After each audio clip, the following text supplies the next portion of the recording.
Vale decir que cuando el director planteó lo que de alguna manera es la reducción de esa obra, la acomodación en el texto sin perder la esencia, el lenguaje, el estilo, la época, después que también va a ser lo que tiene que ver con el lenguaje y lo que tiene que ver con la vestimenta y los elementos de utilería, empieza lo que es el trabajo del texto. Es decir, acá lo que el director empieza a plantear es qué representa cada personaje dentro de la obra.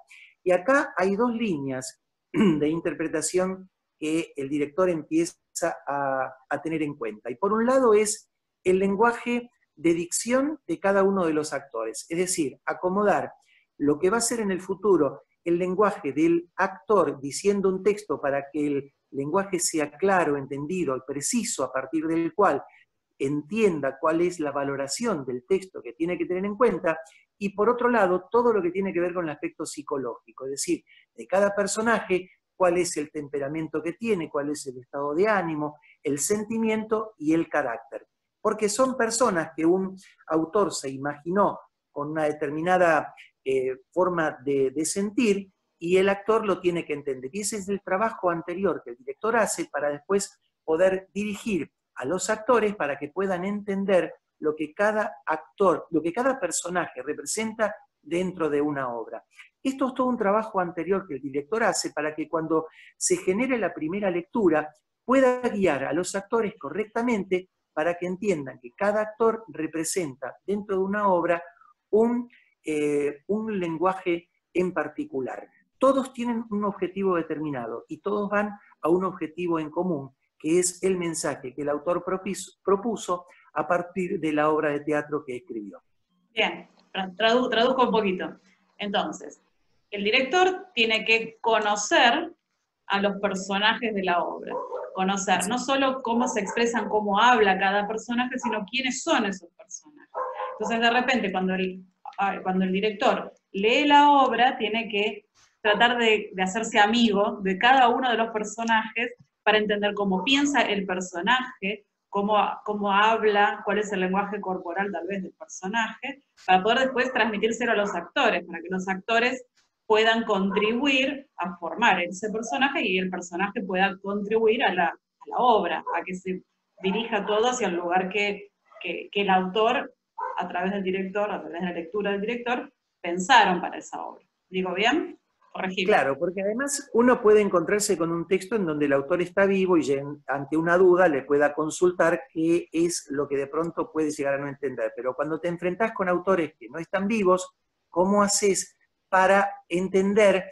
Porque, insisto, si hay 10 actores, puede haber 10 maneras de ver una obra de teatro. Un director tiene una visión determinada y a partir de ahí un lenguaje expresivo que lo va a llevar adelante a través de su puesta en escena. Pero con 10 personas distintas puede darse el caso que las 10 personas tengan una visión distinta, una imaginación distinta o un lenguaje distinto para poder expresar.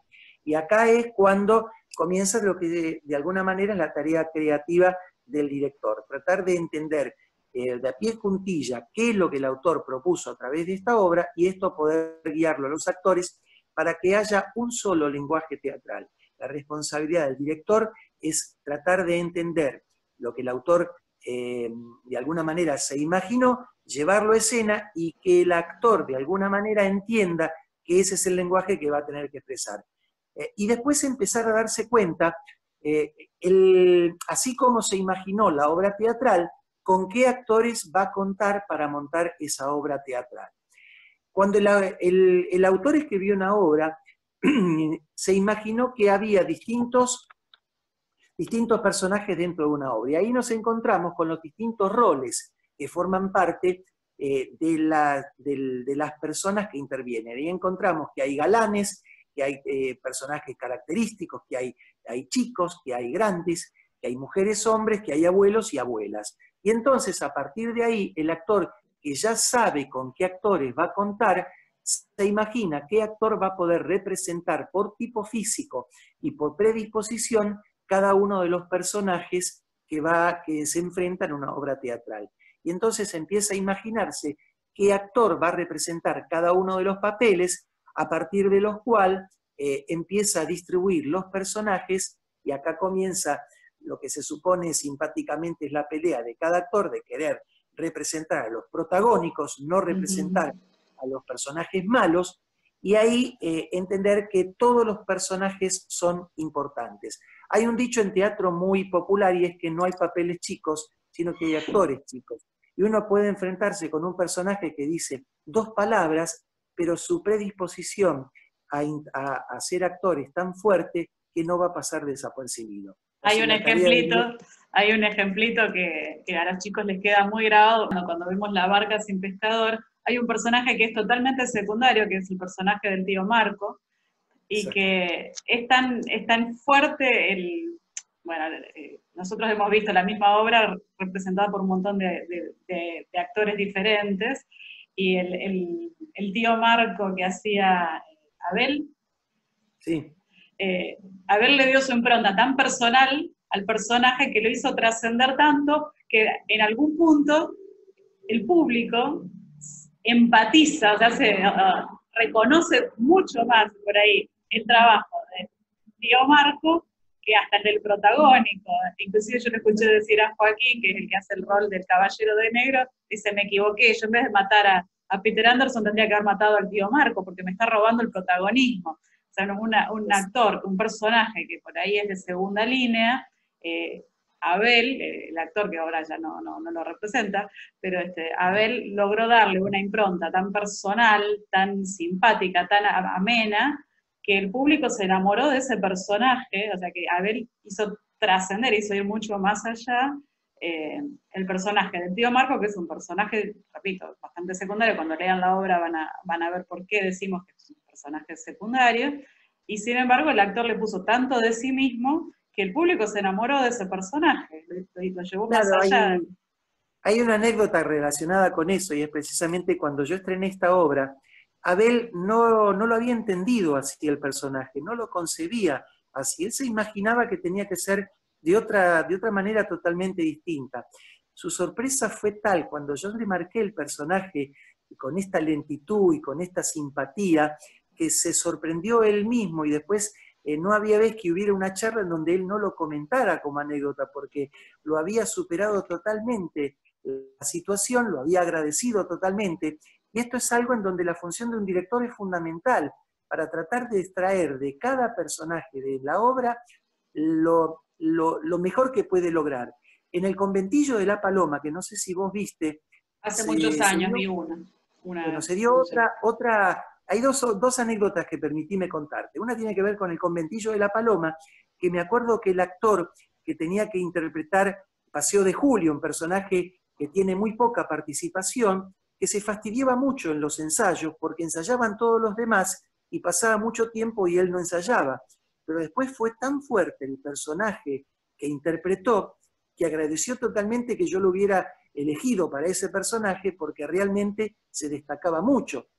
Cuando yo empecé a hacer teatro, y te estoy hablando cuando tenía 16 años, hace mucho tiempo y a lo lejos, el director con el que yo empecé a trabajar, cuando repartió los roles de esta obra, que es la que quería hacer, a mí me dio el personaje de Juan, de un personaje chiquito, muy intrascendente, no era el protagonista, y a mí recuerdo que me fastidió mucho, a tal punto que no lo quise hacer. Después, por suerte para mí, en ese momento la obra no se hizo, y entonces yo de alguna manera zafé.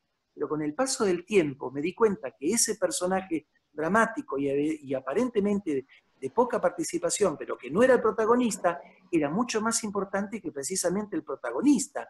Y yo recuerdo esta experiencia porque de alguna manera, si hoy te tocara con los chicos repartir los personajes, a quien le tocara ser en Prohibido Suicidarse en Primavera, el personaje del hermano que no es el protagonista, no lo quisiera hacer porque entendería que no es el protagonista, y con el paso del tiempo se daría cuenta que ese personaje es mucho más fuerte y mucho más creativo para un actor interpretar que precisamente el protagonista de la obra.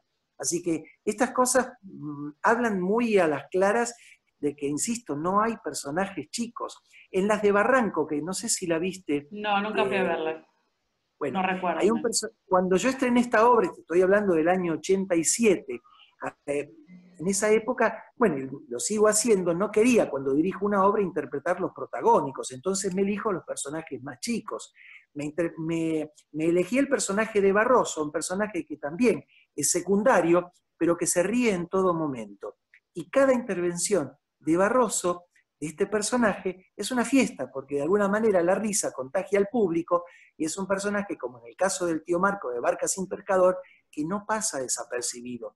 No es el protagonista, pero tiene una fuerza tan impresionante que el público no se olvida de este personaje ni de casualidad. Y esta es una de las cosas que a la hora de repartir los roles es fundamental en el director saber qué actor va a poder interpretar mejor cada uno de los roles y al mismo tiempo los tipos físicos que en teatro son fundamentales. Uno no se imagina que Julieta pudiera ser interpretada por una chica que tal vez no sea linda. Y no por discriminar, sino simplemente porque son los tipos físicos que en teatro tienen mucha importancia. Y claramente no podría ser una señora de 45 años la que interpreta a Julieta. No, no. Pues tenía 14.